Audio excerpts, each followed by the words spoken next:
ভারতের কমিউনিস্ট পার্টির সদর মহকুমার ২৪তম সম্মেলন অনুষ্ঠিত হচ্ছে আগরতলা মেলার মাঠস্থিত ভানুগুড় স্মৃতি ভবনে। উপস্থিত ছিলেন সিপিআইএম রাজ্য সম্পাদক জিতেন্দ্র চৌধুরী সহ পার্টির অন্যান্য নেতৃবৃন্দরা। সিপিআইএম এর ২৪তম সদর মহকুমা সম্মেলন সফল করুন। ২৪তম সদর মহকুমা সম্মেলন থেকে আওয়াজ তুলুন। জনগণতান্ত্রিক বিপ্লব সফল করতে সিপিআইএম লড়ছেই লড়বে।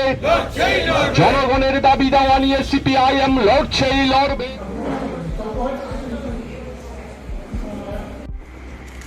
ভারতের কমিউনিস্ট পার্টি মার্ক্সবাদী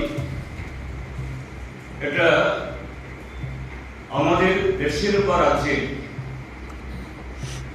অন্যান্য রাজনৈতিক দল সচরাচরভাবে যাদেরকে আমরা তাদের আভ্যন্তরীণ কাজকর্ম সম্পর্কে না জানি, তাদেরও যে সাংগঠনিক প্রক্রিয়া আমরা দেখি, তা থেকে ভারতের কমিউনিস্ট পার্টি মার্ক্সবাদী সম্পূর্ণ বিপরীত বা স্বতন্ত্র। আমাদের পার্টি প্রত্যেক ৩ বছর অন্তর অন্তর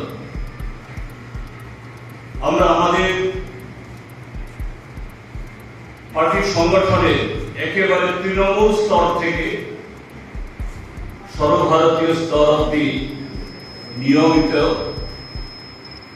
প্রত্যেক ৩ বছর অন্তর আমাদের এই সম্মেলন বা সাংগঠনিক প্রক্রিয়া আমরা সংগঠিত করি। এবং এটা নিঃসন্দেহে বলা যায়, ভারতবর্ষের যতগুলো সর্বভারতীয় রাজনৈতিক দল আছে বা আঞ্চলিক রাজনৈতিক দল, তাদের সাংগঠনিক যে কার্যক্রমের মধ্যে এত বৃহৎ গণতান্ত্রিক প্রক্রিয়া আর কোনো দলই হয় না। অনেক দলের তো সেরকম গণতান্ত্রিক কোনো প্রক্রিয়াই থাকে না। আমাদের পার্টির এই মুহূর্তে সারা দেশে প্রায় 10.5 লক্ষ সদস্য।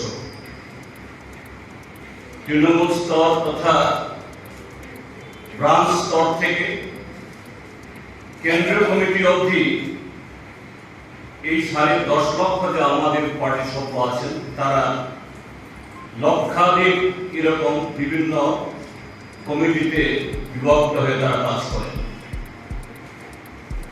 আমাদের যে এই ২৪তম পার্টির মহাসম্মেলন বা পার্টি কংগ্রেসকে সামনে রেখে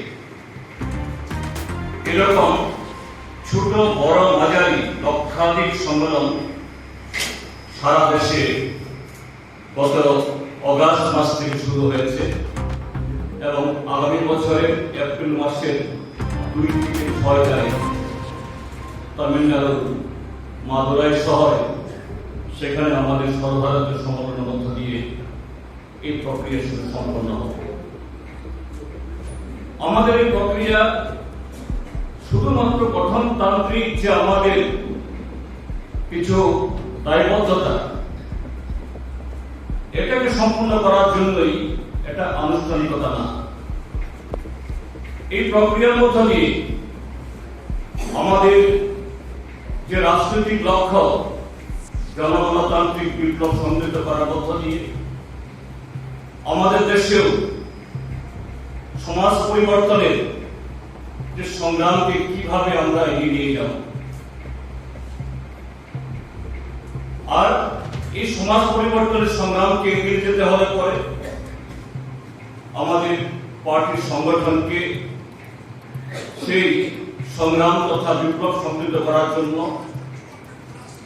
সেরকম সুশৃঙ্খল এবং মতাদর্শের উপর দাঁড় করিয়ে সেভাবে সংগঠিত আমাদের করতে হবে।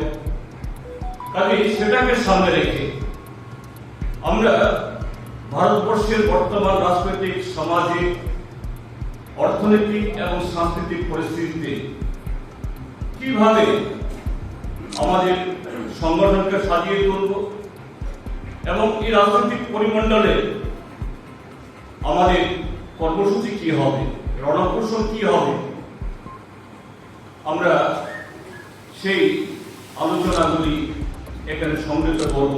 তার মধ্য দিয়ে আমাদের সাফল্য বা দুর্বলতা চিহ্নিত করার মধ্য দিয়ে আমরা আগামী দিনের কর্মসূচি সেখানে গ্রহণ করব।